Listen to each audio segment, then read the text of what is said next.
너무나 많이 크게 다쳐가지고 병원에서 의식을 잃고 누워있는데 일어나자마자 결승전 날짜가 며칠이냐고 물었답니다. 그래서 바둑하는 날이 내일이라고 하니까 그러면 바둑 들어가겠다고 말합니다. 의사와 사람들이 지금 이 몸을 이끌고 머리도 다치고 다리도 아프고 이 지금 온전하지 않은데 무슨 바둑이냐고 말하였습니다. 그런데도 조치훈구단은 죽어도 바둑판 앞에서 죽겠다고 바둑을 들어갔습니다. 그래서 그 유명한 힐체어 대국이 이렇게 성사되는 겁니다. 힐체어를 타고 몸몸에 붕대를 감고 바둑을 듭니다. 바둑은 졌지만은 그때 조치훈구단이 유명한 말랑이죠. 죽을 각오로 바둑을 듭니다. 우리가 인생을 생각해 보면은 목숨보다 중요한 것이 없는데 도대체 뭐가 그래 중요하길래 바둑을 두기 위해서 휠체어를 타고 갔는가? 이런 생각을 해볼 수 있습니다. 아마 우리 이 세상에 정말로 또 미쳤다라고 사람들이 손가락질하는 한 부류의 사람이 있습니다. 그 사람들은 우리가 흔히 말하는 예수쟁이입니다. 예수에 미쳐가지고 일요일만 되면 교회에 모이고 어떻게 하든지 간에 늘 예수님을 위해 산다는 이 예수쟁이, 그리스도에는 과연 어떠한 사람일까요? 도대체 2000년 전에 죽은 사람 예수님이 뭐가 그리 대단하다고 그 예수를 2000년이 지난 지금도 믿고 따르고 있을까요? 바로 오늘 우리는 그리스도인은 어떠한 사람인지에 대해서 살펴보고자 합니다. 오늘 성경 말씀을 보시면은 그리스도인은 두 가지의 놀라운 특권을 가지고 있다라고 말을 하고 있습니다. 오늘 성경을 주목해 보십시오. 오늘 성경을 보시면은 우리 영어 성경을 보면은 have라는 단어가 나와 있는데 have라는 동사에 두 단어가 걸려 있는 것을 볼 수 있는데 우리 개역 성경은 얻었다니라는 표현이 있습니다. 19절을 보시면은 얻었다라고 되어 있는데 그 얻었다는 말이 바로 영어의 have입니다. 우리 또 보시면 21절에 끝에 큰 제사장이 계심에 이렇게 되어 있죠. 그 계시다는 것도 영어로는 have라는 동사입니다. NIV 성경을 보면은 둘 다 have라는 동사에 지금 두 단어가 걸려 있음을 압니다.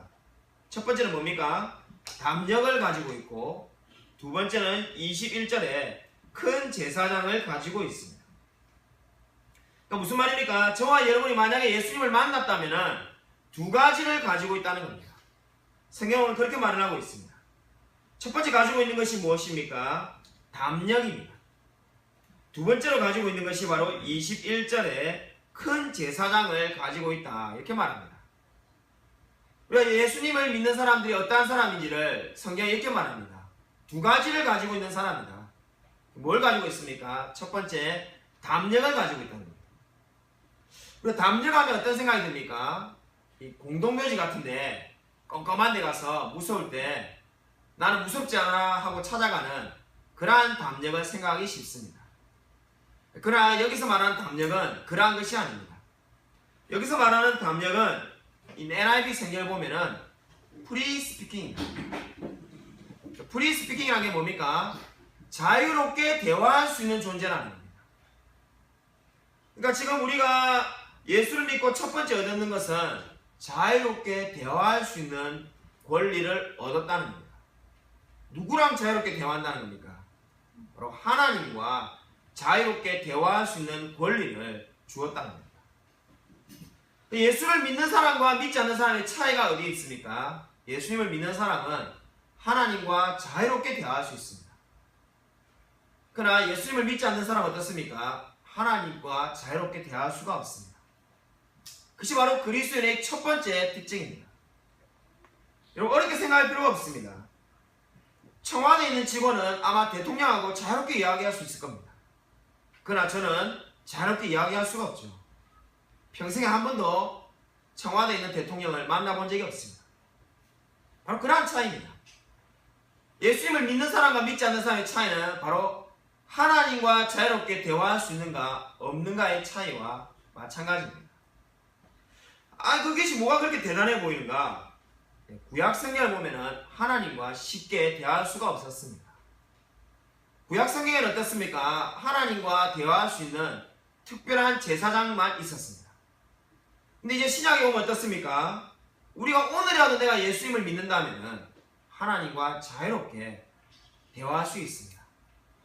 마치 우리가 아내와 가족과 자유롭게 대화할 수 있는 것처럼 자유롭게 대화할 수 있는 존재가 되었다라고 성경이 말을 하고 있습니다.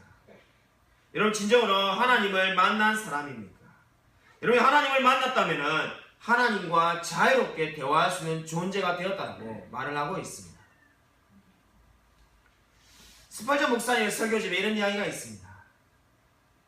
로마 시대에 한 로마 군인 장교가 퇴역을 하였습니다. 늘 한평생 전쟁만 하고 쫓아다녔는데 이제 전쟁을 안 하니까 너무나 좋습니다.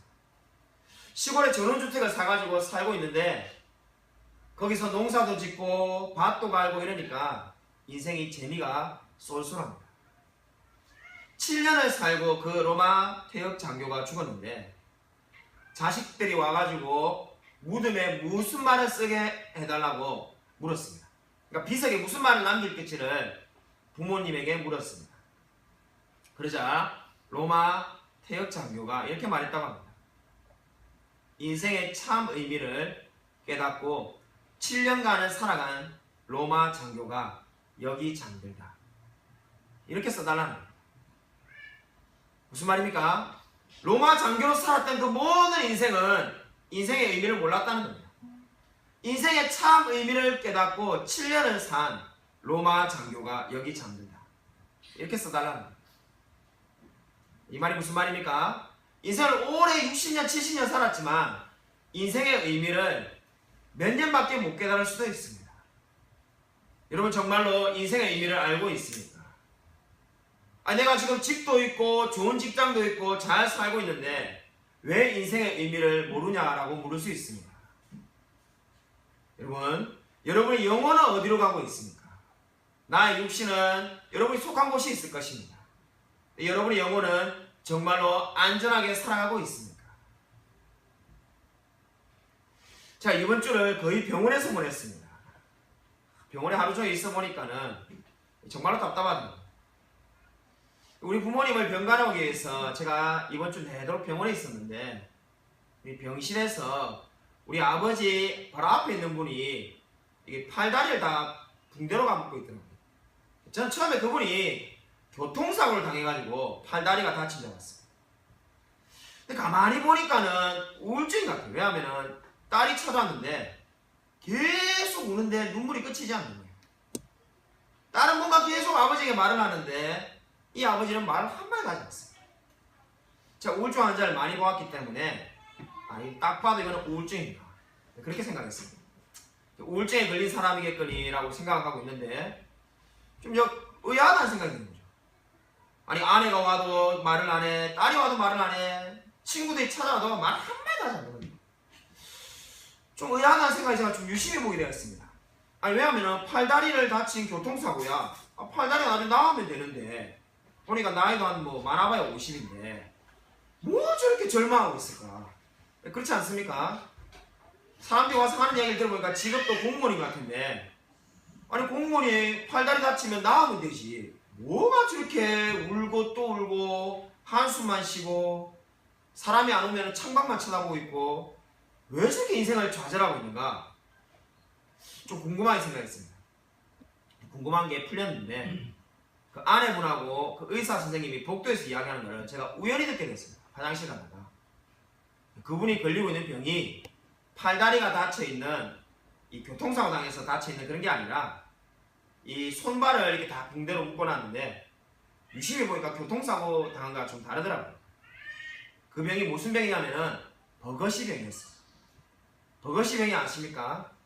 희귀병인데 담배를 하루에 5병 값이 피가지고 이 희귀병이거든요. 치료할 약이 아무것도 없으니까 의사가 해줄 게 없다라고 포기하는 이야기를 환자 가족에게 하는 말을 들었습니다. 그러니까 하루에 담배를 5갑씩 피가지고 희귀병이 이 버거시병이 걸렸는데 손발이 냉장고 얼음장처럼 차가워집니다. 그러니까 이분이 막 늘 춥다고 병실에서 소리 지르는 거죠. 내 같은 사람 더워가지고 반팔 입고 있는데 더워 죽겠는데 그분은 막 손발이 얼음장처럼 차가우니까 계속 춥다고 말을 하는 거예요. 근데 고칠 수 없다는 걸 아니까는 절망해서 계속 울고만 있는 거죠. 본인도 다 알고 있다. 고칠 수 없다는 것을. 젊은 나이에 이제 인생이 끝나게 생겼으니까 계속 울고 또 우는 겁니다. 자, 보면서 그런 생각했습니다. 참으로 인생이 이 세상 사는 것이 끝이 아니라는 것을 안다면 삶이 좀 더 달라지지 않을까. 그 병실에 또 옆에 있는 또 다른 할아버지가 있었는데 그분은 의사가 2주만 산다고 하는데 그래도 퇴원을 안 하더라고요. 저는 그 할아버지가 80이 넘은 줄 알았어요. 얼굴이 빼짝 마르고 얼굴이 새까매가지고 흑인보다 더 새까매서 80이 넘었겠거니 하고 생각했는데 그 앞에 환자 나이가 적혀있지 않습니까? 63세라고 적힌 거 보고 제가 솔직히 너무 충격받았어요. 제가 보기에 적어도 80세라 생각했는데 63세인데 이제 돌아가신 거죠. 의사가 길어야 2주 사니까 퇴원해서 가족끼리 보내라고 하는데도 가족들은 퇴원하고 싶은데 그분이 퇴원하지 않으려고 하는 거예요. 왜냐하면 하루라도 더 살고 싶은 거예요. 자기를 병간하고 있는 아내에게 욕이란 욕을 다 퍼붓습니다. 자, 민망해서 욕을 옮길 수 없을 만큼 민망한데 욕이란 욕을 다 퍼붓고 살고 싶으니까 막 물건 같은 걸 집어던집니다. 그러니까 막 자기가 자신이 자기 처지를 인정하지 못하는 거예요. 내가 왜 죽는가 보고 있는데 정말로 전도하고 싶은 마음이 너무나 많이 들었는데 할아버지 정말 예수님을 믿으십시오. 이 말을 정말 하고 싶었어요.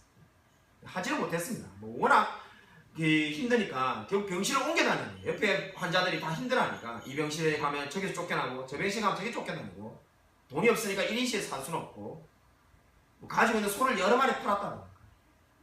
그런데도 고칠 수는 없습니다. 아마 이 자리에 앉아있는 대부분은 분들이 젊은 분이니까 저도 죽는다는 생각 거의 해보지 않고 살았습니다. 이제 아직 한창인데 왜 죽는다고 생각했습니까? 병원에 있으니까 죽음을 생각이 되더라고요. 난 정말 인생의 마지막 순간이 다가올 때 무엇을 말할 수 있는가? 여러분, 인생의 마지막 순간이 다가올 때 여러분은 무슨 말을 남기겠습니까? 아마 이 세상이 끝이고 우리가 흙으로 돌아간다고 생각하면은 뭐 그냥 아무렇게나 살아도 상관이 없습니다. 실제 제가 러시아과를 전공했는데 러시아 유명한 작가 도스토옙스키가 이런 말을 남겼죠. 하나님이 살아계시지 않는다면 모든 것이 가능하다. 하나님이 살아계시지 않는다고 생각한다면 하나님이 살아계시지 않는다고 믿는다면 모든 일을 할 수 있다. 그 말이 무슨 뜻입니까? 그 도스토옙스키가 제와벌이라는 작품에서 남긴 것처럼 하나님이 살아계시지 않는다면 사람을 마음대로 죽여도 됩니다. 어차피 오늘 내가 죽으면 인생이 끝나는데 두려울 게 뭐가 있겠습니까? 그러나 하나님은 반드시 살아계십니다. 여러분, 인생의 마지막 순간에 무슨 말을 할 수 있겠습니까? 바로 오늘 그리스도인은 어떠한 사람이라고 말하고 있습니까? 성소에 들어갈 담력을 예수의 피를 힘입어 얻었다라고 말을 하고 있습니다. 예수님을 믿는 사람은 하나님과 영원히 대화하며 영원히 함께 살 수 있습니다. 여러분은 이 위대한 진리를 믿고 있습니까? 아니면 그냥 인생을 죽으면은 아무런 소망이 없이 그냥 흙으로 사라지는 것입니까? 여러분, 예수를 믿으면은 두 번째로 하나님께서 주시는 큰 특권은 바로 큰 제사장이 계신다라고 말을 하고 있습니다. 21절을 보시면은 바로 영어 동사 have라는 곳에 또 다른 단어가 걸려 있는데 큰 제사장. 큰 제사장이 누구입니까? 예수님이죠. 바로 예수를 믿은 이제 우리가 예수를 믿으면은 예수님을 마음에 모시고 있다라고 말을 하고 있습니다. 우리가 그리스도인은 두 가지 특징을 가지고 있는데 첫 번째가 담력을 얻어 있고 프리스피킹, 두 번째가 바로 큰 제사장을 모시고 있습니다. 저와 여러분의 그 마음 가운데에 예수님이 모시고 있는 것입니다. 오늘 예수를 믿었다고 한들 바로 예수님이 우리의 마음 가운데에 계시는 겁니다. 여러분, 진정으로 예수님을 만난 사람입니까? 제가 아는 가장 감동적인 예수님을 만난 이야기는 존 뉴턴일 것입니다. 존 뉴턴은 6살 때 부모님이 다 돌아가셨습니다. 6살 때 부모님이 돌아가시고 고아가 된 존 뉴턴을 고아원에 보내려고 하니까 너무나 안타까워서 그 친척들이 그 존 뉴턴을 기르기로 하였습니다. 친척집에 간 존 뉴턴은 안타깝게도 그 친척들의 구박 속에 살게 되었습니다. 존 뉴턴의 부모님은 다 예수님을 믿었지만은 존 뉴턴의 친척은 전혀 예수를 믿지 않았습니다. 늘 구박만 받고 살던 이 존 뉴턴이 견디지 못하여서 아프리카 노예 상선배를 타게 되었습니다. 노예 상선배를 탈 때 존 뉴턴은 그렇게 생각했답니다. 그의 전기를 보면은 내가 실컷 죄를 지어야겠다.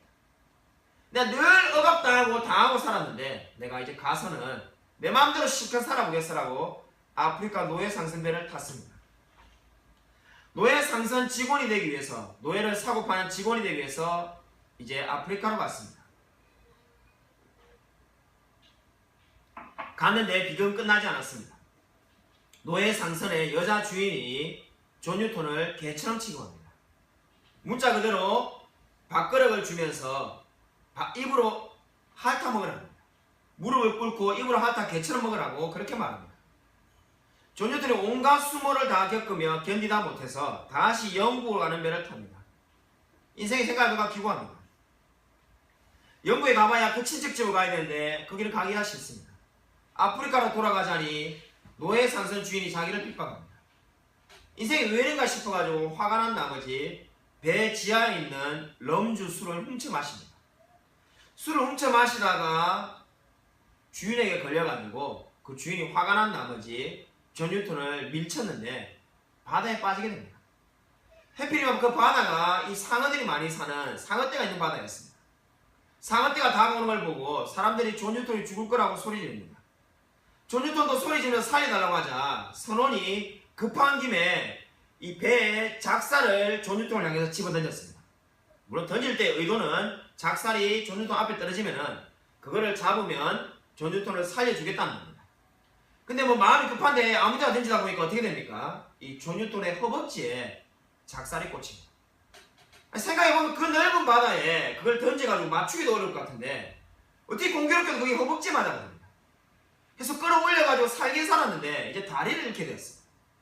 근데 울고 있을 겨를도 없고 다시 올라오자 술 주인이 존 뉴턴을 영국에 가면은 감옥에 넣겠다고 배 안에 있는 감옥에다가 존 뉴턴을 넣어버립니다. 존 뉴턴이 거기 있으면서도 참 인생이 기구하다 생각합니다. 근데 그게 끝이 아닙니다. 배가 태풍이 와가지고 흔들리기 시작하는데 이 팩폭풍에 배가 침몰할 위기에 빠지게 됩니다. 사람들이 밖에서 소리 지르기 시작합니다. 감옥 안에 있는 배 밑창에 있는 존 뉴턴이 생각해보니까 이거는 죽을 판국입니다. 누가 봐도 배가 침몰할 것 같으니까 그때 존 뉴턴이 울면서 6살 때 배웠던 하나님을 떠올립니다. 주님, 나를 도와주셔서 내가 하나님을 잘 모릅니다. 그러나 어릴 때 배웠던 그 하나님 저를 찾아와 주셔서 제가 만약 살게 된다면 주님을 위하여 살겠습니다. 기적같이 배가 침몰하지 않고 살았습니다. 영국에 돌아왔는데 술주인이 기적같이 살았다고 기쁘다고 용서해 주었습니다. 다시 새롭게 인생을 살게 된 존 뉴턴이 목사가 되었습니다. 그리고 자기의 삶을 찬송가로 적였는데 그것이 바로 우리가 너무나 잘 아는 어메이징 그레이스입니다. 나 같은 죄인 살리신 그 은혜 놀라워. 인생에 이보다 더 은혜로운 이야기가 어디 있겠습니까? 여러분 정말로 예수님을 만난 사람입니까? 그리스도는 두 가지 특징을 가지고 있다고 말을 하고 있습니다. 프리 스피킹, 하나님과 자유롭게 대할 수 있는 존재이며 그리고 예수님을 자기의 마음에 모시며 살아가고 있습니다. 여러분 진정으로 예수 그리스도를 만났습니까? 내가 만약에 오늘 예수님을 만났다면 그럼 나는 무엇을 위해 살아가야 되는가?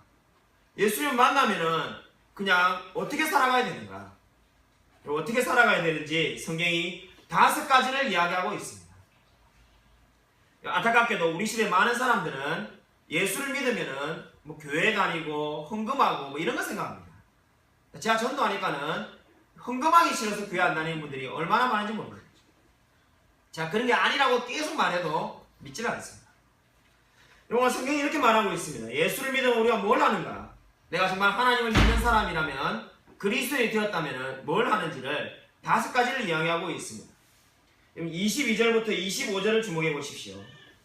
집에 영어 성경 NIV가 있는 사람은 집에 가셔서 NIV를 읽어보시면은 여기 22절 이하를 Let us라고 말하면서 다 5가지를 말하고 있습니다.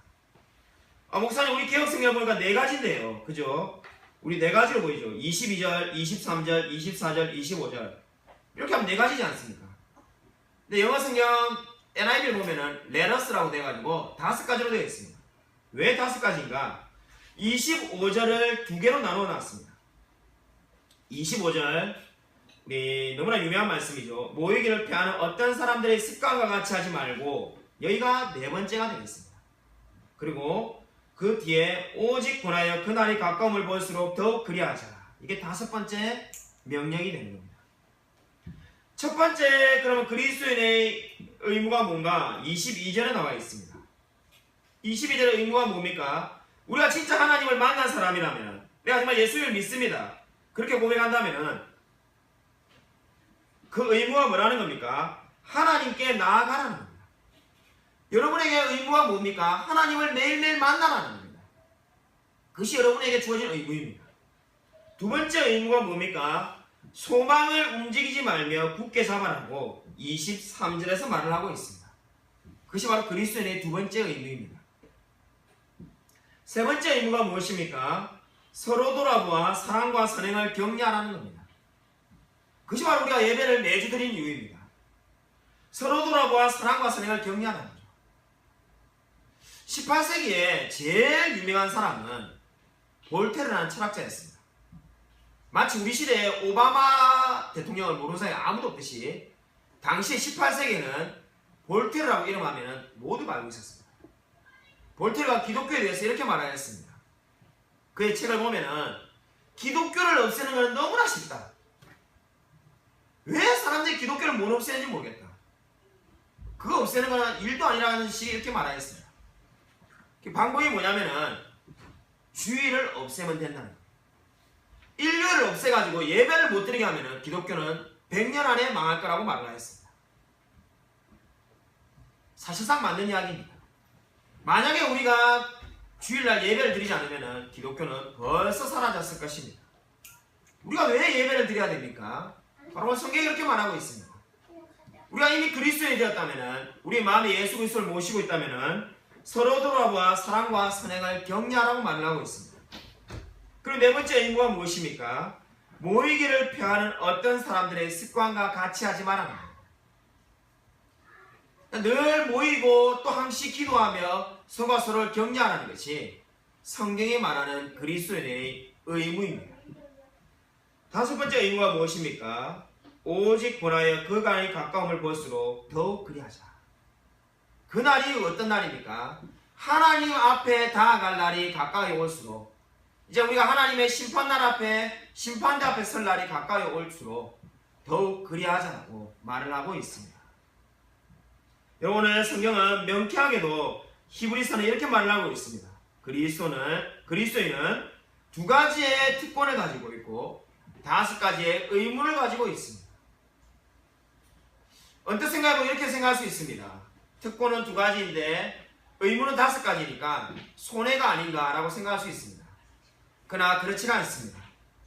바로 여기에 2가지 특권이 5가지의 의무보다 훨씬 더 우리에게 큰 위로가 되는 것입니다. 사랑하는 여러분 진정으로 그리스도를 만난 사람입니까? 여러분 진정으로 하나님을 만난 사람입니까? 폴 총가스라는 미국의 유명한 정치인이 있었습니다. 모르시는 분이 많을 것 같은데 40대에 아주 촉망받는 정치인이었습니다. 모든 사람들이 그가 대통령이 될 거라고 의심하지 않았습니다. 근데 그가 불치병에 걸려가지고 말기암 선고를 받고 마지막 고별 여행을 가족과 함께 떠납니다. 떠나는데 인생이 참 허망합니다. 돈도 많고 촉망받는 정치인이고 똑똑하고 인생에 아쉬울 게 아무것도 없는데 나는 왜 벌써 죽는가 생각하니까 너무나 괴롭습니다. 그가 유명한 말을 남겼습니다. 그 말이 뉴욕 타임즈에 실릴 정도로 유명한 말이 되었는데 그가 인생의 마지막 순간에 이렇게 말하였다고 합니다. 인생의 마지막 순간에 좀 더 일할 것이라고 말할 사람은 아무도 없다. 무슨 말입니까? 인생의 마지막 순간에 내가 좀 더 일을 할 것, 좀 더 많은 일을 했어야 된다라고 말할 사람은 아무도 없다는 겁니다. 수많은 일을 했던 그 폴 총가스도 인생의 마지막 순간이 오자 그 자기가 했던 모든 일들이 다 무의미하게 느껴진 겁니다. 여러분, 인생의 마지막 순간에 여러분 무슨 말을 하시겠습니까? 여러분 정말로 하나님을 만난 사람입니까? 자, 목회를 할 때 제일 안타까운 사람들이 있습니다. 자, 서울에서 사역할 때 이렇게 주일날이었죠. 예를 들면 주일날이었는데 이런 예배 시간인데 세상 예배 시간에 어느 한 분이 아주머니가 한 50 정도 되면 아주머니가 급히 뛰어와가지고는 목사를 찾는 겁니다. 한눈에 딱 봐도 우리 교인이 아닌 거 알았습니다. 제발 목사님 와서 우리 아버지에게 기도해달라는 거예요. 우리가 난처하죠. 지금 예배를 드리니까 예배만 아니면은 뭐 처음 보는 사람이라도 기도하러 가죠. 왜 목사 안 가겠습니까? 지금 예배를 드리고 있는데 기도하러 와달라니까 가기가 망설이더라고요. 막 울면서 가달라는 거예요. 그 사람들이 막 옆에 있는 권사님이나 이런 분들이 이제 우리 복도에서 안내하고 있었는데 제보고 가라. 다른 목사님이 설교하고 계시니까 안 되고 목사를 찾으니까 제 밖에 갈 사람이 없다는 거예요. 제가 가드리기로 하고 제가 이제 그 병원에 갔습니다. 서울에 있는 교회 앞에 요양병원이 있는데 그 요양병원에 가니까는 그 아버지가 죽어가고 계십니다. 사실상 죽었습니다. 왜냐하면은 아무 의식이 없습니다. 의식이 없는데 움직이지도 못하는데 기도를 해달라는 거죠. 참 망설이지만 기도를 하기로 했습니다. 자초정을 들어보니까 그 분은 제게 찾아온 분은 권사님인데 캐나다 이민 가셨고 신앙이 좋으시고 아버지는 자기가 캐나다에서 먹고 살기 바쁘니까 뭐 한 5년에 한 번, 6년에 한 번 뭐 이렇게 들어왔으니까 올 때마다 예수 믿으려 해도 기회가 없었던 거죠. 아버지가 설마 이렇게 빨리 죽을 줄 모르고 이제 찾아왔지만은 이제 이미 뭐 손 쓸 수 없는 상황입니다. 이미 아버지 돌아가시는데 평생에 교회 한 번 다닌 적이 없고 이대로 죽으면은 천국에 못 갈 거라는 생각에 저를 부르러 온 거죠. 제가 기도했어요. 기도하는 도중에 그 소리를 들었어요. 저도 평생에 이런 거 처음이었는데 기도하고 있는데 이 마치 드라마에서 나온 것처럼 숨이 멈췄다는 소리 있지 않습니까? 그 소리가 막 울리더라고요. 간호사가 뛰어오고 저도 기도를 이제 하다가 마무리를 했죠. 저절로 저도 눈물이 나더라고요. 너무 안타깝고 기도 중에 죽었습니다. 그 권사님이 저를 막 손을 붙잡고 우리 아버지 천국에 가셨겠죠. 제가 천국에 갔는지 안 갔는지 확실히 이렇게 말할 수가 없잖아요. 예를 들면 지금 이렇게 살아있는 분에게 제가 전도하면은 정말 오늘 죽어도 당신이 천국에 갑니다 말하는데 뭐 의식도 없었던 것 같고 기도하는 도중에 죽었고 뭐 아멘이라고 대답할 수 없는 상태고 뭐 누가 봐도 애매하지 않습니까? 그렇다고 안 갔다 갈 수도 없고 갔다 갈 수도 없고 뭐 제가 대답에 곤란해하고 가만히 있었습니다. 그러니까 그분이 좀 대답해달라고 말하는 거죠. 제가 어떻게 대답해 줄 수 있겠습니까? 그냥 어떻게 보면은 그냥 무조건 대답해가지고 이분을 위로하려고 하다가 신앙 양심에 안 맞는 것 같고 근데 그분이 또 의학 지식이 있으니까 그런 말 하더라고요. 이 숨이 멈춰도 기는 살아있기 때문에 다 들었을 거라고. 들었지만은 뭐 반응을 보이는지 안 보이는지 어떻게 알겠습니까? 제가 솔직히 모르겠다고 말하니까 그분이 오해를 하더라고요. 그분이 계속 주저앉아가지고 우리 아버지가 이렇게 죽으실 줄 몰랐다고 오해를 하더라고요. 자, 그걸 보고 너무나 안타까웠습니다. 정말로 좀 더 시간 있으면 얼마나 좋았을까요? 그분이 막 진작 내가 캐나다에서 한국에 와서 전도를 했어야 된다고 그렇게 우시더라고요. 사랑하는 여러분, 정말로 예수 그리스도를 여러분은 믿고 의지하고 있습니까? 인생은 단 한 번밖에 살 수가 없습니다. 여러분, 인생은 한 번 누구나 태어나면 반드시 죽게 되어 있습니다. 단지 차이는 먼저 죽는 사람과 나중에 죽는 사람의 차이만 있을 뿐입니다. 여러분, 정말로 예수님을 만난 사람입니다. 저는 어릴 때 모태신앙으로 태어났습니다. 우리 집안은 4대째 예수를 믿었습니다. 우리 할아버지가 1910몇 년도에 예수님을 처음으로 믿었단 말이에요. 정조 할머니가 예수님을 믿고 할아버지가 1910몇 년에 예수님을 믿고 4대째 예수님을 다 믿고 있습니다. 정조 할머니, 할아버지, 우리 아버지, 우리 애들까지 하면 5대째 믿고 있거든요. 근데 놀랍게도 저는 신앙이 없었습니다. 저는 고등학교 때까지 늘 예수님을 부인했습니다. 저 우동생이 늘 이야기하면은 우리가 지방에 살았는데 서울에 대학을 가자. 서울에 대학 가고 싶은 이유는 물론 명문대 가고 싶은 마음도 있지만은 교회 안 다니기 위해서. 집에 있으니까는 뭐 부모님이 늘 새벽기도도 가라지, 수예배 가자지, 뭐 주일 오후 예배, 지긋지긋하다. 우리가 반드시 서울에 있는 대학을 가가지고 우리가 꼭 교회를 다니지 말자, 이렇게 생각하는 사람이었습니다. 제가 극적으로 19살에 고3 때 예수님을 만났습니다. 제가 예수님을 만나고 난 뒤에도 우리 동생은 예수님을 안 만났다. 제가 예수님을 만나고 뜨거워져가지고 이제 막 학생들에게 성경을 가르칠 때입니다. 제가 신학교를 오기 전에 대학생일 때 한 30명의 사람들을 앉혀놓고는 학생들이죠, 성경을 가르쳤습니다. 그 당시에 보통 한 모이면은 3시간씩 4시간씩 제가 성경을 가르치고 이렇게 했는데, 저녁 시간이 됐는데도 집에 돌아오지 않자 우리 어머니가 우리 동생에게 말하는 거죠. 형님을 데리러 갔다 오라.